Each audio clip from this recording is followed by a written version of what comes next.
Muhammad, kisah hidup Nabi berdasarkan sumber klasik. Ditulis oleh Martin Lings atau Abu Bakar Siraj Al-Din, diterbitkan oleh Serambi Ilmu Semesta. Bagian 35, mereka yang hijrah. Kini Rasulullah mendorong para sahabatnya di Mekah untuk segera hijrah ke Yastrib. Namun, salah seorang dari mereka telah melakukannya. Kematian Abu Thalib mengakibatkan keponakannya Abu Salamah kehilangan seorang pelindung. Ia terpaksa menyelamatkan diri dari kabilahnya sendiri. Maka, ia berjalan ke utara menuntun unta yang ditunggangi istri dan anaknya, Salamah. Ummi Salamah berasal dari cabang suku Makhzum yang lain, Bani Mughirah, dan sepupu Abu Jahal. Beberapa keluarganya pergi menyusul mereka dan merebut tali kendali unta dari tangan Abu Salamah. Karena sendirian, ia sadar bahwa sia-sia untuk bertahan. Karena itu, ia menyuruh istrinya pulang bersama mereka. Ia akan mencari jalan bagi istrinya untuk bergabung dengannya. Namun, ketika suku Makhzum mendengar kejadian tersebut, mereka marah terhadap Bani Mughirah. Lebih parah lagi, mereka mengaku berhak mengasuh anak Abu Salamah. Maka, mereka bertiga dengan kejam dipisahkan satu sama lain sampai seluruh kabilah merasa kasihan kepada Salamah. Dan akhirnya diperbolehkan mengambil anaknya untuk bergabung dengan suaminya. Ia mengendarai unta sendirian. Tak seorang pun menemaninya kecuali anaknya, Salamah. Namun, selama berjalan hampir 9,6 km, ia bertemu seorang lelaki Bani Abdul Aldar, Utsman ibnu Talhah, yang masih belum beriman. Utsman bersikeras untuk mengawalnya sampai akhir perjalanannya. Orang-orang Yastrib mendengar Abu Salamah telah berada di Quba, sebuah desa yang terletak paling selatan di Yastrib. Tempat oasis itu menanjak keluar ke jalur lava, salah satu dari 2 jalur batu-batu hitam. Maka, ketika mereka melihat pepohonan kurma, Utsman berkata kepadanya, "Suamimu berada di desa ini, maka masuklah dengan rahmat Tuhanmu." Dan ia sendiri berbalik kembali menuju Mekah. Ummi Salamah tidak pernah melupakan kebaikannya dan tidak berhenti-hentinya memuji keramahannya. Setelah Baiat Aqabah kedua, kaum muslim Quraisy mulai banyak yang berhijrah. Di antara yang lebih dulu berangkat adalah beberapa sepupu Nabi, putra dan putri Jahsy serta Umayyah, Abdul Allah dan saudaranya yang buta Abu Ahmad, serta kedua saudara perempuannya Zainab dan Hamnah. Bersama mereka terdapat beberapa orang Bani As'ad yang telah lama menjadi sekutu Abu Al-Syams. Hamzah dan Zaid berangkat, meninggalkan istri mereka di Mekah untuk sementara waktu. Tetapi Utsman membawa Ruqayyah bersamanya. Umar membawa serta istrinya Zainab, putri mereka Hafsah, dan putra belia mereka Abdullah. Suami Hafsah, Hunais dari Sam, juga turut serta bersama mereka.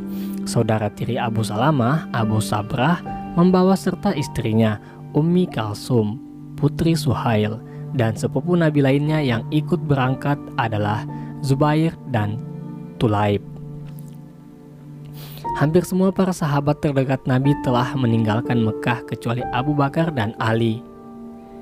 Abu Bakar telah meminta izin kepada Nabi untuk berangkat hijrah, tetapi beliau berkata, "Tidak usah terburu-buru berangkat karena mungkin Allah akan memberimu seorang teman." Abu Bakar mengerti bahwa ia harus menunggu Nabi. Ia menyuruh agar kedua untanya diberi makan daun pohon akasia untuk persiapan keberangkatannya ke Yastrib. Quraisy melakukan segala cara untuk menghentikan mereka berhijrah. Putri Suhail yang lain kini berangkat bersama suaminya, Abu Hudzaifah. Seperti saat keberangkatan mereka dulu ke Abisinia, namun kali ini Suhail memutuskan agar anaknya Abdullah tidak boleh meninggalkannya. Maka ia terus mengawasinya. Hal yang sama menimpa Hisham, anak kepala suku Sam, As, yang juga berada di antara para pengungsi di Abisinia. Saudara tirinya Amir yang telah diutus Quraisy untuk meminta Negus agar mencabut perlindungannya kepada kaum pengungsi muslim, dan Hisham telah menyaksikan kegagalan dan frustasinya. Umar, sepupu Hisham, ibu mereka bersaudara, telah mengatur agar mereka dapat berangkat ke Yastrib bersama-sama, meninggalkan Mekah secara terpisah dan bertemu di kebun adat sekitar 16 km sebelah utara kota. Ayyashi dari Makhzum juga berangkat bersama mereka, namun pada jam dan tempat yang telah ditentukan tidak ada tanda-tanda dari Hisham. Maka Umar dan keluarganya melanjutkan perjalanan bersama Ayyashi karena mereka telah sepakat tidak akan saling menunggu.